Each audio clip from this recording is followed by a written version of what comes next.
नमस्कार दोस्तों, स्वागत है आपका हिंदी नॉलेज शो में। तो दोस्तों, जैसे कि आप सभी लोग जानते हैं कि भारत बहुत ज़्यादा नाराज़ चल रहा है रशिया से।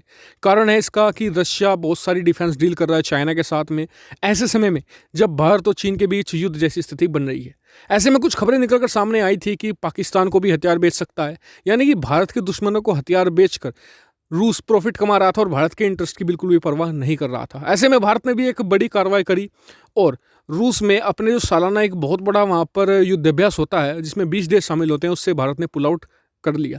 और ये बहुत बड़ा सेटबैक था, रशिया को इससे बहुत बड़ा संदेश गया। और इसके जवाब में फिर रशिया ने भारत को मनाने के लिए तरह तरह के काम करने शुरू कर दिए। पहले उसने अपनी नौसेना भेज दी भारत के साथ अब युद्धाभ्यास करने के लिए, जिससे कि भारत को लगे कि रूस उसके साथ है। लेकिन फिर भी भारत का रुख नरम नहीं पड़ रहा था। ऐसे में भारत के रक्षा मंत्री राजनाथ सिंह की सालाना जो बैठक होती है रूस के रक्षा मंत्री के साथ में, जो रूस गए हैं राजनाथ सिंह जी, तो वहाँ पर रूस ने भारत के सामने कुछ ऐसा प्रस्ताव रख दिया है जिससे भारत को बहुत बड़ी राहत मिल सकती है। लेकिन क्या यह राहत काफ़ी होगी? मैं आपको सब कुछ बताऊंगा, मेरे साथ आप इस वीडियो में बने रहिएगा। चलो दोस्तों, वीडियो को हम शुरू कर लेते हैं। लेकिन उससे पहले अगर आपने हमारे चैनल को अभी तक सब्सक्राइब नहीं किया है तो भाई कर लो, क्योंकि यहाँ पर आपको मिलती है per day 3 video defence, foreign policy और फाइनेंस से रिलेटेड। चलो दोस्तों, वीडियो को हम शुरू कर लेते हैं। तो दोस्तों, रूस ने जो प्रस्ताव रखा है वो बहुत ही ज़बरदस्त है। सबसे पहले रूस ने जो वहाँ के रक्षा मंत्री, उन्होंने साफ तौर पर दोबारा फिर से कह दिया है कि भारत के इंटरेस्ट के खिलाफ रूस कभी नहीं जाएगा, नहीं आने वाले समय में जाएगा, नहीं कभी गया है। मतलब कि ये बात उन्होंने कही। दूसरी बात उन्होंने कही कि हम कभी भी पाकिस्तान को हथियार नहीं बेचने वाले भविष्य में। जो तरह तरह की अफवाहें थी कि पेंटासीर एयर डिफेंस सिस्टम बेच सकता है रूस पाकिस्तान को, या फिर कुछ और चीज़ें, क्योंकि देखिए कुछ भी चीज़ें ऐसी अफवाह तो बिल्कुल नहीं होती, क्योंकि रूस अब से करीबन 3-4 साल पहले MI सीरीज़ का हेलीकॉप्टर बेच चुका है, डिलीवर भी कर चुका है पाकिस्तान को। तो इसलिए भारत के जो मन में चिंताएं बहुत ज़्यादा थी कि आने वाले समय में जो एडवांस हथियार है, कुछ मिग को लेकर भी खबरें थी कि मिग 35 पाकिस्तान को डिलीवर किया जा सकता है, सुखोई 35 को डिलीवर किया जा सकता है।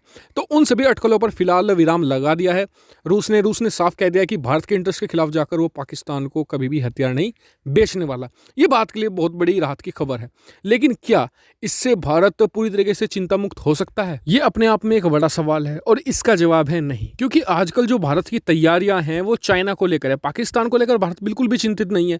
और अगर पाकिस्तान को कुछ हथियार बेचता भी है तो भारत रूस पर थोड़ा बहुत प्रेशर बनाकर ही जो डील्स हैं उन्हें तोड़वा देता। लेकिन असल चिंता है रूस और चीन का गठबंधन। खबरें ये थी, जैसे कि मैंने आपको बताया था, और खुद रूस की मीडिया ने ये बात अनवील करी थी कि रूस एडवांस पनडुब्बी और एडवांस एयर डिफेंस सिस्टम मिलकर बना रहा है चाइना के साथ, और जिसको लेकर भारत बहुत ज़्यादा गुस्साया था और हमने कार्रवाई करी थी रूस पर। तो भारत को असल में यहाँ पर करना क्या चाहिए? तो बिल्कुल साफ है कि या तो भारत कहे रूस को कि वो चीन को हथियार बेचना बिल्कुल बंद कर दे। और आपको बता दूं कि कोई बड़ी बात नहीं है, क्योंकि चीन ज़्यादा रूस से हथियार नहीं खरीदता है। मैं आपको बताता हूँ चीन असल में करता क्या है। चीन करेगा क्या? उसने हाल ही में सुखोई 35 खरीदे थे, मात्र 2 सुखोई 35 फाइटर जेट खरीदे रूस से चीन ने, और फिर उनकी रिवर्स इंजीनियरिंग करके, उन्हें खोलकर, उनके ऊपर रिसर्च करके उनके जैसे ही दूसरे फाइटर जेट तैयार कर लिए, यानी कि कॉपी बना ली, और इससे उल्टा रूस को ही नुकसान होता है। तो यानी कि भारत ये कह सकता है कि आप जितने हथियार 2 या 4 फाइटर जेट जो चीन को बेचते हैं हम आपसे खरीद लिया करेंगे और आपके नुकसान की भरपाई हो जाया करेगी। या फिर जो खतरनाक हथियार इतना कर सकता है रूस कि आप छोटे मोटे हथियार बेच सकते हैं, लेकिन जो खतरनाक हथियार है वो ना बेचे चीन को। या फिर जो हथियार भारत को बेचे जाते हैं वो कम से कम वो तो ना बेचे चीन को, क्योंकि देखिए अगर भारत रूस से कोई भी हथियार खरीदता है तो रूस करता क्या है, सेम वही हथियार दे देता है चीन को, तो जिससे भारत को एडवांटेज नहीं मिल पाता चीन के ऊपर। तो भारत को असल जो चिंता है वो रूस से है।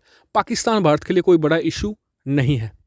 तो इस पर आपका क्या मानना है, कमेंट करके हमें जरूर बताइएगा। अब आ जाते हैं सवालों पर। कल मैंने आपसे पूछा था कि कौन से साल में अमेरिका ने ताइवान से अपने डिप्लोमेटिक रिलेशन तोड़ दिए थे। तो इसका सही जवाब है 1979 में। जी हाँ, ऑफिशियली जब भी टूटे थे।